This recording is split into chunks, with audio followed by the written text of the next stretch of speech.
5 tersangka sindikat ganjal ATM menggunakan mika air mineral dilumpuhkan polisi dengan tembakan karena berusaha melarikan diri saat proses penangkapan.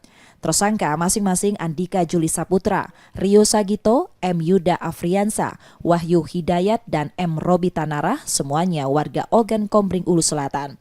Polisi menerangkan para tersangka sudah melakukan kejahatannya 4 kali di Sumatera Selatan dan menguras uang ATM ratusan juta rupiah.